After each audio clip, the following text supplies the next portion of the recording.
कम हो जाता है इत्यादि। आपको ही नहीं करना पड़ता, सबको करना पड़ता है। पर आत्मविश्वास कम हो जाना नहीं होता है, ये कायर पुरुष का लक्षण है। हारने पर एक जोश पैदा होता है कि अब की बार तो मैं परास्त हो गया, लेकिन अब की बार ऐसा उठूंगा कि ये मुझे परास्त नहीं कर पाएगा। आप भगवान के अंश हैं, इस बात को समझिए। परास्त होना या विजयी होना ये खास बात नहीं है, लेकिन आत्म उत्साह टूट जाना ये खास बात है। आज हम विजयी हुए हैं तो कल हम पराजित भी हो सकते हैं। बहुत बड़ा योद्धा है काम, क्रोध, लोभ, मोह, मद, मत्सर। अगर हम आज हारे हैं तो कल विजयी भी हो सकते हैं, क्योंकि हम भगवान के अंश हैं, भगवान का भजन करते हैं, सत्शास्त्र का श्रवण करते हैं, सत धर्म में चलते हैं। हार हो गई तो निराशा नहीं, आत्मविश्वास नहीं टूटना चाहिए। आत्मविश्वास टूट गया तो रह क्या गया हमारे पास? फिर कुछ नहीं रह गया। हारने पर एक जोश आता है, अब की बार चूक गया, अब की बार नहीं चूकूंगा। फिर चूक गया, अब की बार चूक गया, अब नहीं। एक दिन वो ऐसा महात्मा बन जाएगा, एक दिन वो ऐसा विजयी हो जाएगा, हर दोषों पर विजय। आत्मविश्वास टूटा तो रह क्या गया? आत्मविश्वास तो हम जिंदगी भर नहीं तोड़ेंगे, मरते सांस तक हम कोशिश करेंगे किसको हराएंगे। आप हमारी बात को समझ रहे हो? 1000 बार हारने के बाद भी हम ताल ठोकेंगे कि हराएंगे तुम्हें, तब विजय मिलती है। इसमें ये तो सोचना ही नहीं कि हार गया तो अब विजय कैसे में। हार तो बड़े बड़ों को होती है, बड़े बड़ों चूक हो जाती है, बड़े बड़े पहलवान चूक जाते हैं। हाथ मिलाया, दांव में फंस गए तो उससे कमजोर वाला उसको मार दिया। फिर ये तो त्रिभुवन विजयी हैं, काम, क्रोध, लोभ, मोह। ये कोई हमारे तुम्हारे ऊपर विजय थोड़ी, पर त्रिभुवन विजेता है। और परम पद प्राप्त किया जाता है इन्हीं विजेताओं को परास्त करके। तो वो बल कौन सा है? भगवान का आश्रय, गुरु चरण सेवन, गुरु कृपा बल नाम। इन्हीं से हम इन त्रिभुवन विजेता काम, क्रोध, लोभ, मोह, मद, मत्सर पर विजय प्राप्त करते हैं। आत्मबल तो बिल्कुल नहीं नष्ट कर। खेल में उत्साह बढ़ना चाहिए। हारने पर उत्साह टूट जाए वो कच्चा खिलाड़ी। सुख दुखे समय कृत्वा लाभा लाभो जया देव। सुख में, दुख में, लाभ में, हानि में, जय में, पराजय में समान भाव रख करके हमें खेल में कूद पड़ना है। अरे नहीं, हमारे यार जब गंदा आचरण अपना फल देता है तो मैं हार जरूर गया, लेकिन मैं राधा राधा रटता हूं, शास्त्र स्वाध्याय करता हूं, संत संग करता हूं। एक जगह में हार गया तो क्या मेरा जीवन नष्ट हो जाएगा? क्या ये नाम नष्ट हो जाएगा? क्या ये सदाचरण नष्ट हो जाएंगे? असदाचरण तो नष्ट नहीं हुए, उनको भोगना पड़ रहा है, तो सदाचरण कैसे नष्ट हो सकते? मुझे उत्साहित होना है। एक बार चूक गया फिर उठूंगा, फिर गिरूंगा, फिर उठूंगा। ऐसे करते करते मैं इतना मजबूत हो जाऊंगा कि कहां गिर गया, किस कारण से गिरा, ये मैं कमी पकड़ पाऊंगा और निकल जाऊंगा। और सच्ची बात है बच्चा, गिरना तभी तक है जब तक अहंकार है इस मार्ग में। और जब अहंकार नष्ट हो गया तो कोई गिरा ही नहीं सकता है। जब तक अहम होता है कि मैं लड़ सकता हूं, तब तक हारना है। और जब ऐसे हो जाता है, ऐसे कौन होता है? आत्मसमर्पण कौन करता है? बलहीन। बलहीन आत्मसमर्पण करता है तो महाबल उसको स्वीकार कर लेता। महाबल है भगवान गुरुदेव, फिर उसको कोई नहीं। सुनेरी मैंने निर्बल के बलराम, निर्बल के बलराम। और जिसके बल भगवान, उसे सीम की चाप सके को तासु, बड़ रखवार रमापति जासु। जिसके रखवार भगवान है उसको ये संसार प्रपंच, ये नाना प्रकार की निंदा, स्तुति, घृणा, ये सब यही भरा हुआ है। आगे बढ़ो, हारना नहीं, हारना नहीं, अंदर से हारना नहीं। बाहर से अगर हार हो जाती है तो कोई बात नहीं, खिलाड़ी ही हारता है, दौड़ने वाला ही गिरता है। गिरा हुआ पड़ा है वो क्या गिरेगा? इसलिए अच्छे बालों को आगे बढ़ो। निराशा नहीं होनी चाहिए, उदासी नहीं होनी चाहिए, और जिद्दी स्वभाव बनाओ। एक बार हार गया तो अब मैं अपने को इतना पुष्ट करूंगा कि हारू नहीं। फिर हार गया तो फिर, आजकल क्या होता है, आत्मबल, आत्मोत्साह नष्ट हो जाता है। स्कूल में हार गए, परीक्षा में फेल हो गए, बच्चे आत्महत्या के लिए तैयार हो गए। आत्मबलहीन होने के कारण तो हो गया। किसी ने ब्लैकमेल किया हो, आत्महत्या के लिए तैयार हो गए। किसान की फसल नष्ट हुई, आत्महत्या के लिए तैयार हो गए। कहीं हम हार गए तो हम, अरे ऐसे हमें ये छोटी मोटी बातों में हम अपने अमूल्य जीवन को नष्ट कर देंगे। नहीं, आज अगर अभी आप अपनी मृत्यु स्वीकार कर ले कि मैं मरा, तो आप लाखों को भयभीत कर सकते हैं। तुम्हें देख के लोग भयभीत हो जाएंगे, क्योंकि केवल तुम सोच लो ना, एक ही बार तुम मरना, मैं मरा, अब देखता हूं कौन मेरे, सब भयभीत होने लगेंगे। यह आदमी मूडियल है, कब कहां, इसको कोई भय नहीं है। अभी अभी तुम इतने कमजोर क्यों बनते हो? ऐसे काम क्रोध लोभ ये भेड़िए की तरह हैं, बच्चों को डरवाते हैं, ज्ञानियों को नहीं। जिनको सच्चा ज्ञान हो गया भगवत मार्ग पति को जालते, ये पूछ दबा के भाग जाते थे। अगर ऐसा ना होता तो संत जन कभी भगवान को प्राप्ति नहीं कर पाते। और संत का वही स्वरूप होता है जो शास्त्रों में वर्णन है। हाँ, संत पैंट शर्ट में भी हो सकता है, संत बच्चा भी हो सकता है, ऐसा नहीं। श्री सुखदेव जी 16 वर्ष के है ना, और बड़े बड़े ब्रह्म ऋषि खड़े होकर उनका स्वागत कर रहे हैं। 5 वर्ष के ध्रुव जी है, अटल पदवी प्राप्त की।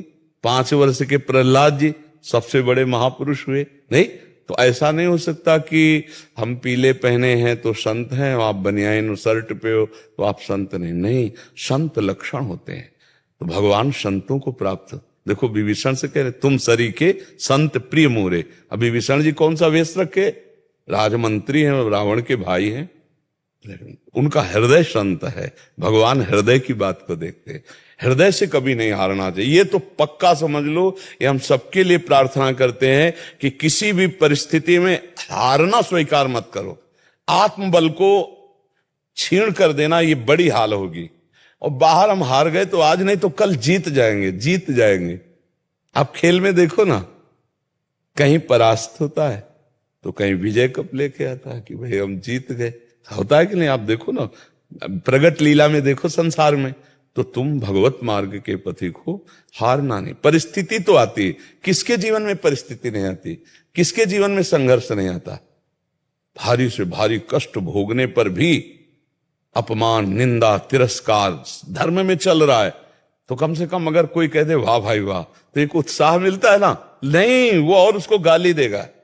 धर्म पे चल रहा है, सत्य पे चल रहा है, उसको गाली मिलेगी, निंदा मिलेगी। अब चल, जैसे कोई नंगे पैर चल रहा है तो कांटे बिखेर देगा, अब चल। ऐसा है परमार्थ की परीक्षा। और अगर पैर रख दिया कांटे पे तो कांटा नहीं होगा, फूल होगा। इस मार्ग पे चलने वाले के मार्ग में जो कांटे बिछाए जाते हैं, बिछाने वाले के लिए तो त्रिशूल का काम करेंगे, लेकिन जो पग रख देता है उसके लिए फूल है। जो ताको काटा बवे ताहि बवे तो फूल। अपना कर्तव्य, अपना धर्म और जो ही कदम रखा तो तुमको फूल के फूल हैं, वाको है त्रिशूल, वो उसको भोगना पड़ेगा। इसलिए बहुत कठिन मार्ग है। इसलिए तो लोग विषयों में भ्रमित हो जाते हैं कि बहुत कठिन मार्ग, और सह गए तो आप निकल गए, माया से मुक्त हो गए, परमानंद की बाढ़ आ गई, मृत्यु का भय नहीं। भक्तों का जब शरीर छूटता है तो जानते हो कैसे मृत्यु होती है? जैसे हाथी के गले से बड़े हाथी के फूलों की छोटी बाला टूट जाए तो पता भी नहीं चलता, ऐसे कब मर गया। नहीं तो जन्मत मरत दुशाह दुख होए, शास्त्रों में वर्णन। तो हमें इस मृत्यु के भय से पार होना है, हमें काम क्रोध पर विजय प्राप्त करनी है। इसलिए हमें उत्साहहीन हुआ तो सब मर गया, सबसे बड़ा बात है। जीते जी आज डिप्रेशन में लोग क्यों हो रहे हैं? पापाचरण कर रहे हैं, उत्साहहीन हो रहे हैं, आनंद है नहीं अंदर, तो बस सोच करके खोखला होते चले जा रहे हैं। नहीं, हमें उचित सोच करनी है, हमें उत्साह प्राप्त करना है, हमें हर समय प्रसन्न रहने की कला सीखनी है। मनुष्य जीवन यार ऐसे सब रुपए के लिए परेशान। हम कहते क्या रुपए में आनंद है? आप विचार कर देखो, रुपए में आनंद है? नहीं यार, अगर रुपए में आनंद होता तो रुपए वाले आनंदित हो जाते ना, लेकिन नहीं आनंदित है भाई, नहीं आनंदित है। बहुत बहुत बड़ा भ्रम है ये कि हमें रुपया मिल जाए, हमें अमुक सामग्री मिल जाए, हमें अमुक मिल जाए तो मैं सुखी हो जाऊं। नहीं हो सकते तुम सुखी जब तक भगवान नहीं मिलेंगे। जब तक भगवान नहीं मिलेंगे कोई सुखी नहीं हो सकता, पक्का समझ लो। रुपया कोई खास बात नहीं है, खास बात है नाम जप और विचार। विचार से सुख प्राप्त होता है। जब कोई निंदा करे, जब कोई विघ्न डाले तो तुम तुरंत समझ जाओ कि अब हमारी भूमिका बदलने वाली है, मुझे प्रश्न का उत्तर देना है। तुम गाली दो, मैं मुस्कुरा के निकलता हूं, तो अध्यात्म की भूमिका बदल जाएगी। हमारी बात समझ लो। और ये बड़े बड़ों को सामने गाली सहना पड़ा है। सामने भगवान जब अवतरित हुए थे, स्वयं समझा रहे हैं दुर्योधन को। समझ में आ रहा है क्या? वो मान ही नहीं रहा भगवान को, भगवान नहीं मान रहा है। भगवान समझा रहे सब, तो हम तो भगवान के दास है, हमारी बात सबकी समझ में कैसे आ जाएगी? ये कभी सोचे ना कि हम सतमार्ग में चल रहे हैं तो हमारी बड़ाई हो। घर वाले प्रतिकूल हो जाएंगे, पड़ोसी प्रतिकूल हो जाएंगे, बगल से ही निंदा होने लगेगी। अब चलो, अगर छोड़ के बैठ गए तो फिर असली हार हो गई, और अगर आप चल गए भगवत मार्ग में तो जीत जाओगे। ये भगवत मार्ग है, बहुत कठिन मार्ग है, मतलब बहुत कठिन मार्ग है।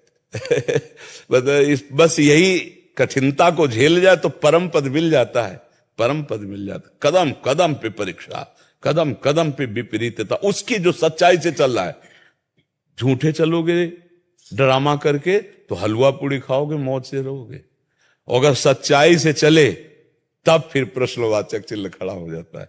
प्रश्नवाचक, संसार का इतना विचित्र स्वरूप है कि किसी को कभी भी राजी नहीं किया जा सकता है, किसी को राजी नहीं किया जा सकता। परमार्थ में चलने पर इतना तो होता है कि यार दो सपोर्ट तो कर दे कि वाह भाई वाह, शाबाश, क्या बात है, तुम ऐसा चल रहे हो, तो मन उत्साहित हो जाए। लेकिन नहीं नहीं, वो तुम्हें गिराना चाहेगा, तुम्हारी निंदा करेगा, तुम्हारा अपमान करेगा, तब तुम्हें चलना है, चल के तब तुम्हें दिखाना है। इसलिए बच्चा, आत्म बल तो तोड़ना ही मती कभी, आत्म बलवान रहो। विजय हमारी इसलिए अवश्य होगी क्योंकि हम भगवान की शरण में हैं और हम भगवान के अंश हैं। अगर ये शरीर छूटा तो हम दूसरा शरीर पाएंगे, तो भी हम भगवान का भजन करके भगवान की प्राप्ति करेंगे। हम एक बार इस माया प्रपंच से निकलेंगे जरूर। और ये आशा तो छोड़ दो कि तुम्हें कोई सपोर्ट करेगा। सब भक्तों से कह रहे, सबसे कह रहे, सपोर्ट केवल भगवान करेंगे, दूसरा कोई सपोर्ट नहीं कर सकता। आप जी खोल करके, हृदय खोल के रख दो तो भी विश्वास नहीं करेगा।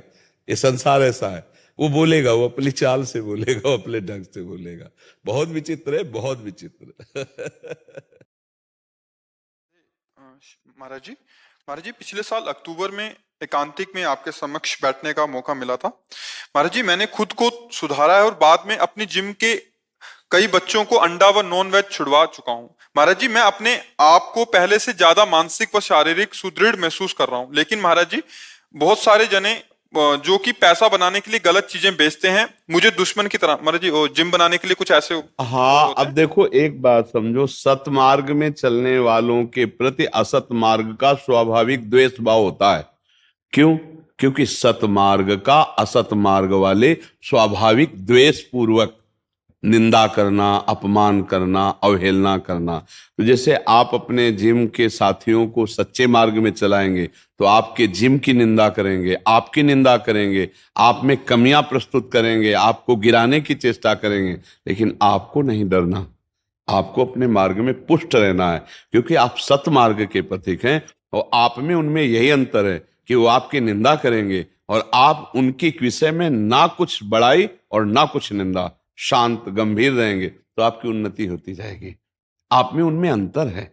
वो सत्संग नहीं प्राप्त किए, आप सत्संग प्राप्त किए, तो आप में कुछ विशेषता होनी चाहिए ना। यही विशेषता, आप उनकी बातों को सहन करें, ना निंदा करें और ना विरोध करें।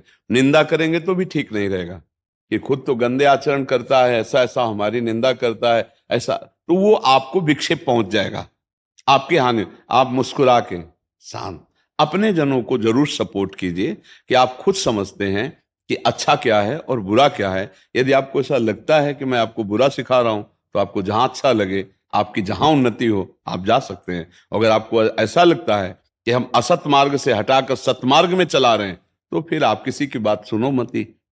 तो देखो, ये सत्य का विरोध करने वाले तो मिलेंगे। अगर आप सोचो कि अच्छे मार्ग का विरोध नहीं होगा, सब अच्छा मार्ग स्वीकार कर लेंगे, तो सुधर न जाए सब। नहीं, अच्छे मार्ग का विरोध करना ये माया का स्वरूप है।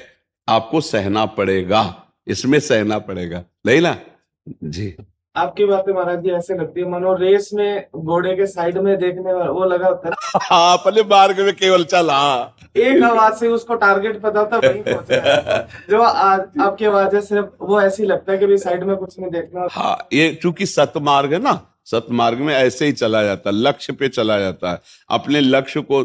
और बच्चा देखो, कुछ दिन का जीवन है, चाहे पाप कमाई कर लो और चाहे पुण्य कमाई कर लो, कमाई दोनों कर रहे हैं। अब ये तुम सच्चे मार्ग में चले हो तो पाप पुण्य दोनों से अलग है, ये भगवत भजन की कमाई है। तो अब अपनी कमाई को लुटाना मत, बेचना मत। ये लूटने वाले तो लोग मिलते रहेंगे, आपको गुस्सा दिलाएंगे कि आप गाली दीजिए, आप निंदा कीजिए। ये नहीं, आपको पता है हमारे पास माल है और ये आपको इतना धनी बना देगा आंतरिक आनंद का धनी, और बाहरी धन तो अपने आप पीछे। माया की एक चाल है बच्चा, जब माया के पीछे दौड़ो तो छाया मिलती है, माया नहीं। और जब मुड़ जाओ माया से, और वो जब तुम्हारे पीछे दौड़ेगी तो माया मिलेगी, छाया नहीं, पक्का समझो। क्यों? माया भगवान की दासी है, और जब भगवान की तरफ चलोगे तो हर सुख सुविधाएं आपको प्राप्त हो जाएंगी। भगवान के चरणों में क्या कमी है? लेकिन लोग भगवान के चरणों का प्रयोग माया के लिए करते हैं, इसीलिए वो माया हाथ नहीं लगती। कोई भजे माधव भजे न कोई, जो माधव को भजे तो माया चेरी होए, पक्की बात समझो। तो आप सतमार्ग में चल रहे हो, इसलिए धैर्य पूर्वक चलो, और आप उदाहरण बने, आप उदाहरण बने। यार कितना इसकी निंदा की, कितना ये आदमी है क्या चीज, मुस्कुराहट इसकी चेहरे की गायब ही नहीं होती। वो इस बात में परेशान हो जाए कि इसकी अब मुस्कुराहट कैसे गायब करे।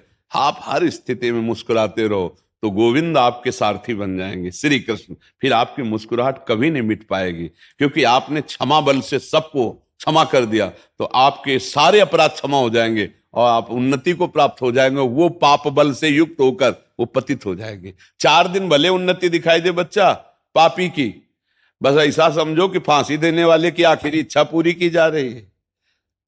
पाप करता हुआ आदमी यदि बढ़ता नजर आवे तो समझ लेना कि फांसी देने वाले की जैसे आखिरी इच्छा ले पूछी जाती, अभी आखिरी इच्छा है इसकी पूर्ति हो रही। जहां ये पूर्ण हुआ और पूर्व पाप वर्तमान का पाप लगा तो नष्ट कर देगा इसको, ये फ्यूज हो जाएगा। इसलिए धैर्य पूर्वक चलो, किसी का बुरा मत मनाओ, जो तुम्हारा बुरा करे उसको सह जाओ, भगवान देखता है, वो निपटा देगा, वो बहुत बड़े हाथ वाला है। हाँ, और हमारी तरफ से प्रार्थना है भाई, देखो साधु समागम मिला है तो सार बात है, संत समागम से गंदी बातें छूटनी चाहिए और अच्छी बातें आनी चाहिए।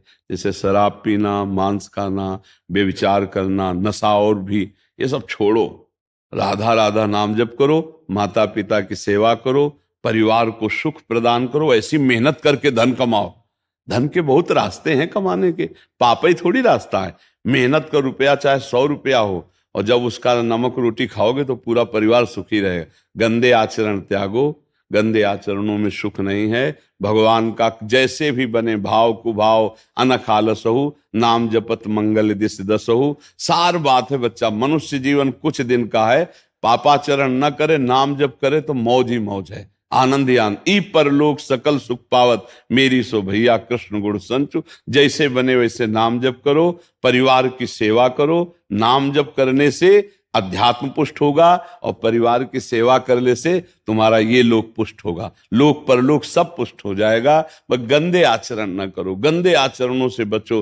पराई माता बहनों की तरफ गंदी दृष्टि करना, नशा करना, चोरी, हिंसा, पापाचार, ये सब हमारे मनुष्य जीवन के लिए बहुत घातक है, उनको छोड़ दो। भगवान ने कृपा करके साधु समागम दिया, एक एक बात छोड़ते चले जाओगे तो आप अच्छे होते चले जाओगे, और एक एक बात पकड़ते गंदी चले जाओगे तो आप नीच पुरुष हो जाओगे, आप पाप आत्मा कहलाओगे। इसलिए महात्मा बनो, पाप आत्मा ना बनो। अंदर से महान आत्मा, दूसरों को सुख देने वाले बनो, दूसरों के सुख छीनने वाले मत बनो। यही हमारी प्रार्थना है और यही सत्संग का सार है।